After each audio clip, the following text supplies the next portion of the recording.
অন্যদিকে কার্তিক মহারাজ, তার বিরুদ্ধে ধর্ষণের অভিযোগ। অভিযোগকারী মহিলার কি দাবি?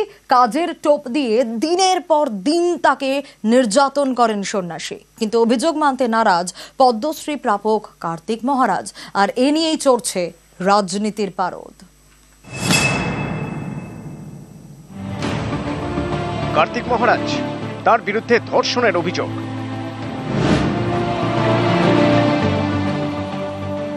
সন্ন্যাসী কার্তিক মহারাজ, অভিযোগ কাজের টোপ দিয়ে এক মহিলার উপর দিনের পর দিন তিনি নির্যাতন চালিয়েছেন।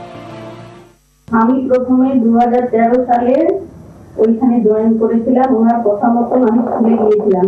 5 তলা একটা হল ঘর আছে, সেই হল ঘরে আমাকে রাখা হয়েছিল। আমার ওখানে মাঝে মাঝে যেতেন। একদিন রাত্রে আমাকে ফোন করছেন যে আমি তোমার রুমে আসছি। আমি বাথরুম থেকে ফিরে এসে দেখছি উনি আমার খাটের উপরে বসে গেছেন। তুমি আমার সঙ্গে সবকিছু করো আর কি, মানে বুঝতে পারছেন। এরকম আমার 2 মাস অব্দি চলেছিল। সত্যি উনি ওখানে যতবারই গেছেন ততবারই আমাকে বলেছিলেন যে আমি 15 দিন অন্তর তোমার কাছে আসবো। ওনার প্রস্তাবে রাজি হওয়া ছাড়া আমার কোনো উপায় ছিল না। স্বামী প্রদীপ্তানন্দ কার্তিক মহারাজ নামে পরিচিত। মুর্শিদাবাদের নবগ্রামে থেকে কাজ, এবছর পদ্মশ্রী পান। এই সন্ন্যাসীর বিরুদ্ধে ধর্ষণের অভিযোগ। বৃহস্পতিবার মুর্শিদাবাদের নবগ্রাম থানায় অভিযোগ দায়ের করেন এক মহিলা। তার দাবি, জোর করে তাকে গর্ভপাত করাতে বাধ্য করেন কার্তিক মহারাজ। কোনদিন সকালে এসছেন আমার রুমে, কোনদিন ওনার দোতলার রুমে আমাকে ডেকেছিলেন। ওইটার জন্যই আমার একটা অ্যাক্সিডেন্ট হয়েছিল এবং ওটাই আমার সব থেকে জীবনে দুঃখজনক বিষয়। মানে জুন মাসে ওখানে দেখা গেল যে আমি প্রেগনেন্ট। আমি যখন ওনাকে প্রথম বললাম, আমাকে উনি বললেন একা একা বাসে করে এসে তুমি অ্যাবর্শন করো। এই ব্যাপারে কোনো বক্তব্য নেই, এটা আমার আইনি বিভাগ আছে।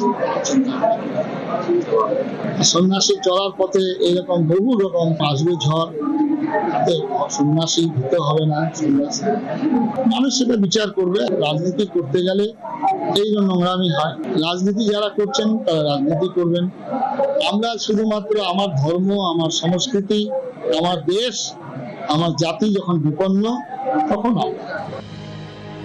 বিজেপি ঘনিষ্ঠ বলে পরিচিত, তার বিরুদ্ধে ধর্ষণের অভিযোগ। এ নিয়ে সুর চড়াতে দেরি করেনি তৃণমূল। কেন কার্তিক মহারাজ অ্যারেস্ট হবে না? কেন তদন্ত হবে না পুরো?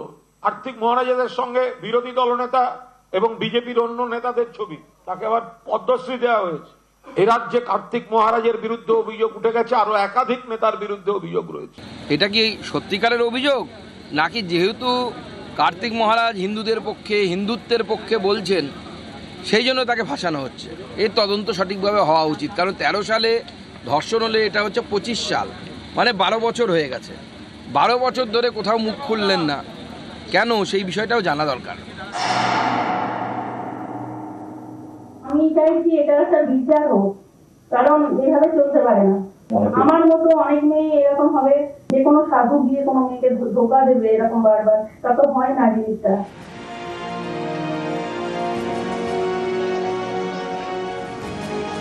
নিউজ 18 বাংলা। তার শুরুতেই নজর রাখতে হচ্ছে দক্ষিণ কলকাতার ল কলেজে ছাত্রীকে গণধর্ষণের অভিযোগ, আর আজ অভিযোগকারিনীর গোপন জবানবন্দি। আলিপুর আদালতে ছাত্রীর গোপন জবানবন্দি গতকাল সন্ধে ল কলেজে কলকাতার পুলিশ কমিশনার যায়। প্রত্যেকটা আপডেট আমরা আপনাদের সামনে তুলে ধরছি।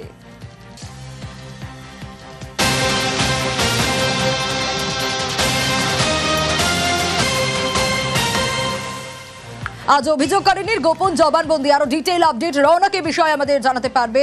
রৌনক, কখন গোপন জবানবন্দি নেওয়া হবে? এখনো পর্যন্ত এই ঘটনায় কি আপডেট পাওয়া যাচ্ছে?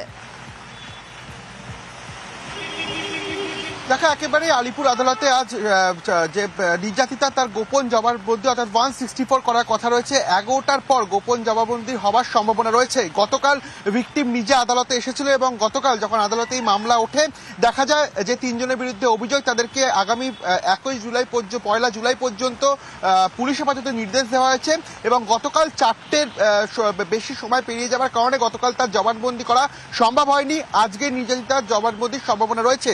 অন্যদিকে কসবা থানায় ইতিমধ্যে যে নিরাপত্তা রক্ষী অর্থাৎ 25 তারিখ 7:30 থেকে 10:50 পর্যন্ত সেই প্লেস অফ অকারেন্সের আশেপাশে কারা ছিল তাদের একটা স্ক্যানার পুলিশের রয়েছে, অর্থাৎ তার পুলিশের স্ক্যানারে বেশ কয়েকজন রয়েছে, একটা তালিকা পুলিশ তৈরি করেছে। শুধু তাই নয়, অভিযোগকারিনী যে বিষয়টা একেবারে রৌনক, আসবো তোমার কাছে, সঙ্গে থাকো।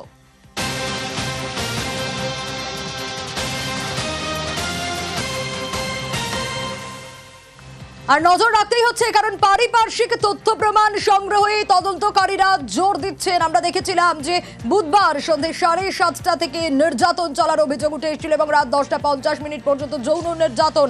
আরো ডিটেইলে বিষয় জানার চেষ্টা করব। অভিযোগপত্রে কি দাবি করেছেন নির্যাতিতা, এখনো পর্যন্ত এই বিষয়টায় কি আপডেট উঠে আসছে রৌনক? দেখে একেবারেই গত 25 তারিখ সন্ধ্যে 7:30 থেকে 10:50 পর্যন্ত তার উপরে যে নির্যাতন চালানো হয়েছিল সেটা কিন্তু তার অভিযোগপত্রে তিনি উল্লেখ করেছিলেন। এবং শুধু তাই নয়, সেখানে তাকে ভিডিও করে ব্ল্যাকমেল করা হয়েছিল, সেই বিষয়টা কিন্তু নির্যাতিতা উল্লেখ করেছিল। এবং নিরাপত্তা রক্ষীর কাছে তিনি নাকি সাহায্য চেয়েছিল। সেক্ষেত্রে সে নিরাপত্তা রক্ষীর কি ভূমিকা রয়েছে, তিনি যেটা দাবি করছে নিরাপত্তা রক্ষী নাকি সেদিন ছিলেন না, সেক্ষেত্রে তিনি কোথায় ছিলেন তাকেও কিন্তু জিজ্ঞাসাবাদ করতে পারে তদন্তকারী আধিকারিকরা।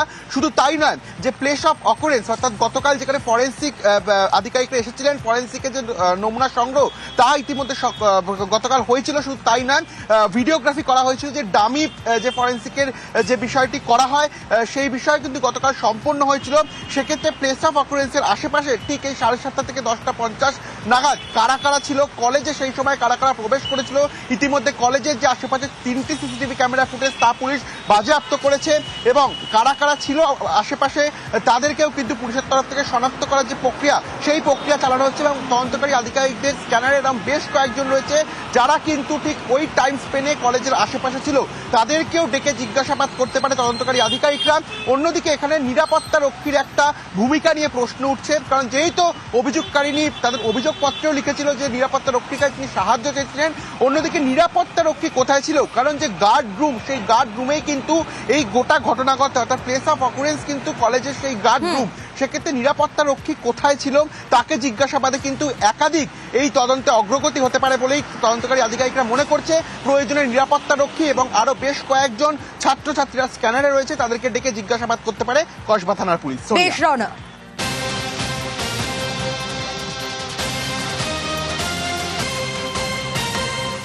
আর ক্যাম্পাসে ছাত্রীকে গণধর্ষণের জের আজও পুলিশি পাহারা দক্ষিণ কলকাতার ল কলেজে। কলেজের মূল গেটে মোতায়েন প্রচুর পুলিশ। উত্তেজনা এড়াতে মোতায়েন পুলিশ বাহিনী এবং সিল করে রাখা হয়েছে গণধর্ষণের ঘটনাস্থল। গার্ড রুমের বাইরে পুলিশ মোতায়েন রয়েছে। কলেজের মূল গেটে প্রচুর পুলিশ মোতায়েন রয়েছে, যে ছবি আপনাদের দেখাচ্ছি, এবং গণধর্ষণের যে ঘটনাস্থল তা সিল করে রাখা হয়েছে। ক্যাম্পাসে ছাত্রীকে গণধর্ষণের জের কড়া পুলিশি প্রহরা, এবং সেটা আজও রয়েছে। আজও পুলিশি প্রহরা রয়েছে কলেজে, কলকাতার ল কলেজে, এবং কলেজের মূল গেটে সেই ছবি আপনাদের দেখাচ্ছি। প্রচুর পুলিশ মোতায়েন রয়েছে সেখানে, এবং উত্তেজনা এড়ানোর জন্যই পুলিশ মোতায়েন, নিরাপত্তার জন্য তো অবশ্যই, এবং সিল করে রাখা হয়েছে গণধর্ষণের ঘটনাস্থল। গার্ড রুমের বাইরেও পুলিশ মোতায়েন।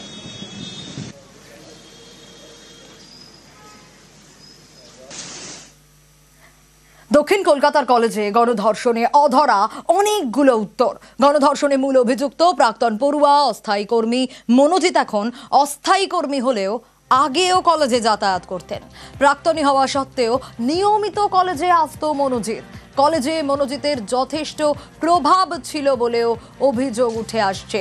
অস্থায়ী কর্মী, কিন্তু এখন অস্থায়ী কর্মী হলেও কলেজে যাতায়াত ছিল তার অবাধে। কলেজে মনোজিতের যথেষ্ট প্রভাব ছিল বলে অভিযোগ, এবং রাতেও কলেজ কেন খোলা উঠছে সেই প্রশ্নও এখন। বলছিলাম না, অনেকগুলো প্রশ্ন উঠছে এবং তদন্ত চলছে বলেই প্রশ্ন এড়ালেন vice principal.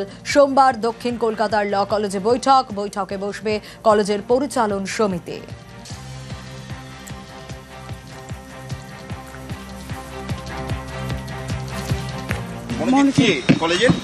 Manojit ex student ছিল, এরপরে পিওরলি টেম্পোরারি। এত প্রিভিলেজ কেন দেওয়া হতো মনোজিৎকে কলেজে? আমি সেটা জানি না। কোনো পলিটিক্যাল প্রেসার ছিল?